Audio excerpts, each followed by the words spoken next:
Hi everybody, and welcome to our module on platelet activation. Thrombus formation is the body's way of preventing blood loss when there's damage to the endothelial lining of blood vessels, and a thrombus is formed by the body using two ingredients. The first ingredient is a plug formed by activated platelets.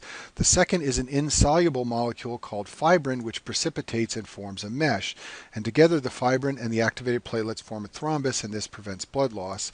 In this module, we're going to focus on formation of activated platelets. This is sometimes called primary hemostasis.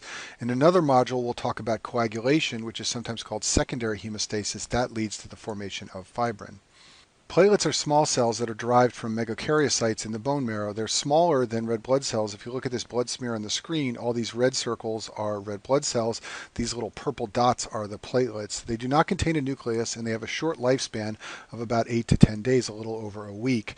Their production is regulated by a substance produced in the liver called thrombopoietin. It's a glycoprotein produced mostly in the liver, and it drives production of platelets from the bone marrow, much like erythropoietin drives the production of red blood cells. Platelets circulate in the bloodstream to aid in hemostasis after vascular injury. As I said before, they're one of the two main components of thrombus, the other being fibrin. They circulate as an inactive form, but they can be activated when there's endothelial injury. They can either be activated directly by the endothelium, as we'll see in the next few slides, or they can be activated by other activated platelets so that more and more are drawn in when there's an endothelial injury. And the activated platelets work together to seal off damaged blood vessels and prevent blood loss.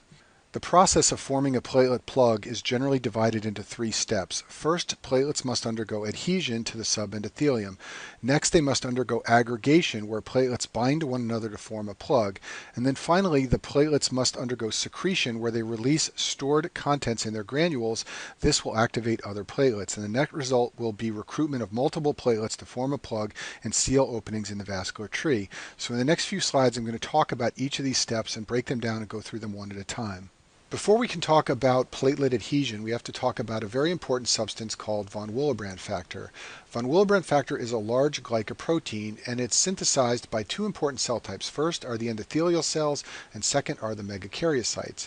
Now, because the megakaryocytes give rise to platelets, this means that you will find von Willebrand factor in platelets stored in the alpha granules. We'll talk more about that later.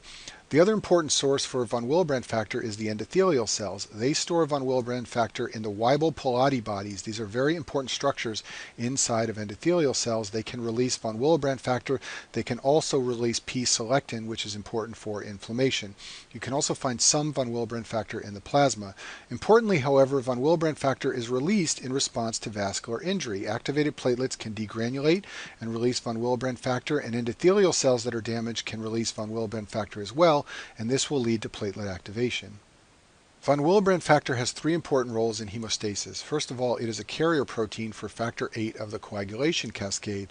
I discussed this in more detail in the module on coagulation, but factor VIII is released from von Willebrand factor in the presence of thrombin and becomes the activated factor VIIIa. But in the bloodstream, you can find factor VIII carried bound to von Willebrand factor. The second job of von Willebrand factor in hemostasis is to bind platelets to damaged endothelium. We'll talk more about that in a minute. And then finally, it can also bind activated platelets together as part of the process of platelet aggregation. Now, there's one other topic that we need to discuss before we can get into the details of platelet activation, and that is the topic of membrane glycoproteins. Glycoproteins contain amino acids and glucose molecules, hence the name glycoproteins, and many glycoproteins are found on the surface of platelets. Their role is to interact with other structures and molecules, and they're very important for hemostasis. And two membrane glycoproteins that are particularly important for hemostasis that we'll discuss in this module are GP1b and also GP2b3a. So now that we understand von Willebrand factor and surface glycoproteins, we can go back to our three steps of platelet plug formation and talk about them in detail. So let's start by talking about platelet adhesion. When there is vascular damage, subendothelial collagen is exposed, and subendothelial collagen is capable of binding to von Willebrand factor. Once von Willebrand factor is bound to the subendothelial collagen, it can bind the GP1b receptor on platelets. So in this manner, subendothelial collagen that is exposed can bind to von Willebrand factor, which can then bind to the GP1b receptor, and as a result you get platelets that are adherent to the subendothelial collagen, and this is the first step in formation of a platelet plug. Once platelets have undergone adhesion to the subendothelial collagen, they can then begin to stick together. This process is called platelet aggregation, and this process is mediated by the GP2B3A receptor. This is the most abundant surface receptor found on platelets. When platelets become activated, the GP2B3A receptor changes conformation and becomes capable of binding. This receptor, although it's present on inactivated platelets, will not bind when platelets are inactivated. This process is sometimes called inside-out signaling because cell activity leads to an alteration in the receptor. Usually it's the other way around. The receptor gets altered and it triggers some cell activity. In this case, it's backwards.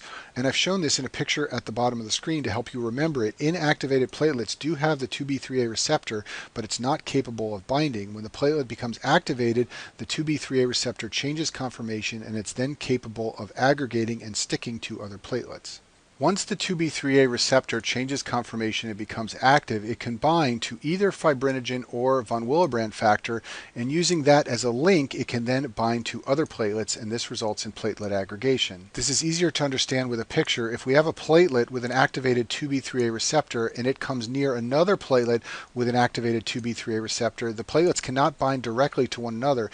Instead, their 2B3A receptors will use an intermediate to link together, and that intermediate is either fibrinogen from the coagulation cascade or von Willebrand factor. So in this manner, you can get multiple platelets aggregating together to form a platelet plug, and this is the basis for the drugs called 2B3A receptors, which we'll talk about in the module on antiplatelet drugs.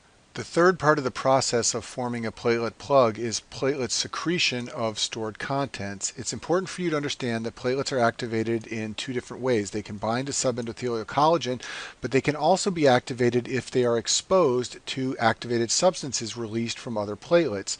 So when one platelet is activated, it will release stored contents which can go and activate other platelets.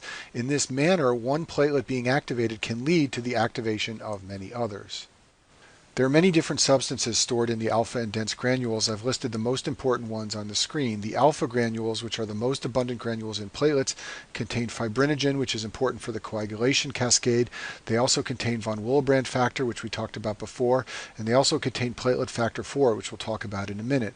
The dense granules contain ADP, which can activate other platelets. They also contain calcium, which is necessary for the coagulation cascade, and they also contain serotonin, which we'll talk about in a minute.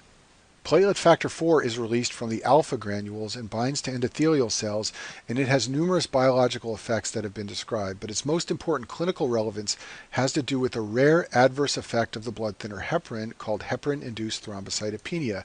This is a life-threatening side effect of heparin administration. In heparin-induced thrombocytopenia, antibodies form to platelet factor 4 complexed with heparin.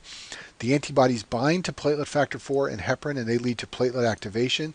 This can cause thrombosis. Platelets can become low from consumption, and it's a life-threatening side effect of this drug. And I talk about this in more detail in the module on anticoagulants, but for our purposes here, I just want to point out that platelet factor 4 comes from the alpha granules in platelets, and it's intended to have biological effects, although it contributes to this dangerous side effect of heparin. Serotonin, you may know, is a neurotransmitter, but it's also stored in the dense granules of platelets, and it is released on platelet activation. And this is the basis for a screening test for heparin-induced thrombocytopenia called the serotonin release assay. In this diagnostic test for HIT, you take platelets from a donor and radiolabel them with radioactive serotonin. The patient's serum, in other words, serum from the patient you are trying to test for HIT, are added to the donor platelets along with heparin. If HIT antibodies are present, this will cause excessive serotonin release from the donor platelets, and that can be detected, and this is used sometimes as a screening test for heparin-induced thrombocytopenia. You've probably heard of adenosine diphosphate. It's used to make ATP in metabolism, but it's also a powerful activator of platelets. It's stored in the dense granules, and it's released when platelets become activated. It's also released by red blood cells when they become damaged. ADP can bind to one of two G protein receptors found on platelets. One's called the P2Y1 receptor. The other is called the P2Y12 receptor. Binding of ADP to these receptors leads to a drop in cyclic AMP formation inside of platelets, and that leads to platelet activation. There's an important tie-in here with pharmacology. There is a class of antiplatelet drugs called the phosphodiesterase inhibitors. They raise the cyclic AMP level inside of platelets, and when the cyclic AMP level is high, this blocks platelets from becoming activated, and that's how these drugs work as antiplatelet agents. We'll talk about them more in the module on antiplatelet drugs. When ADP binds to the P2Y1 receptor, the platelet will release calcium. It will also change its shape. When the P2Y12 receptor is bound, the platelet will degranulate and there's an increase in the aggregation of platelets. And many drugs function as P2Y12 receptor blocking drugs. These are often called ADP receptor blockers. They all inhibit platelet activity. We'll talk about these drugs in more detail in the module on antiplatelets, but they go by names like clopidogrel, prasugrel, ticlopidine, and ticagrelor.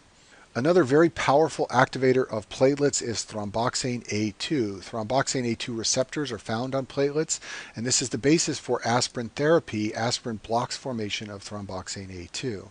Thromboxane A2 is derived from lipids in cell membranes. There is an enzyme called phospholipase A2 found in many cells in the body, and this enzyme can pull lipids from cell membranes and convert them into molecules of arachidonic acid.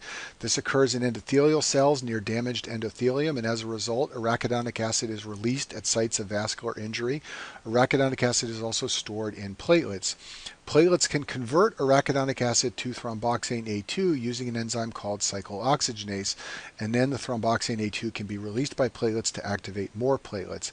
Aspirin inhibits cyclooxygenase. This leads to less thromboxane A2, and this is why aspirin is a powerful inhibitor of platelet activation. And we'll talk more about aspirin in the module on antiplatelet drugs. The final topic I'll mention in this module is a test of platelet function called the bleeding time. This is an old test that's rarely done in the modern era. The way you perform a bleeding time test is you make a small cut on a patient's arm. You then apply filter paper to the skin and remove it at regular intervals until you see that the bleeding has stopped and the filter paper is free of blood. When this happens, you record the time it took for bleeding to stop. The reason this is a test of platelet function only is because this type of superficial bleeding is highly dependent on platelets and not very dependent on the coagulation cascade. Therefore, if the bleeding time is prolonged, it implies there is some problem with platelet function. This could be a low platelet count, for example. The patient could be taking aspirin, or there could be some inherited defect of the platelet or the platelet's ability to bind. However, the bleeding time is usually not prolonged in things like hemophilia, where the problem lies entirely with the coagulation cascade. So as I said before, this is rarely done in the modern era, but it does come up on your board exams, and what you want to remember is that the bleeding time tests platelet function, and when it's prolonged, you have to look for some explanation that lies within the platelets. And that concludes our module on platelet activation.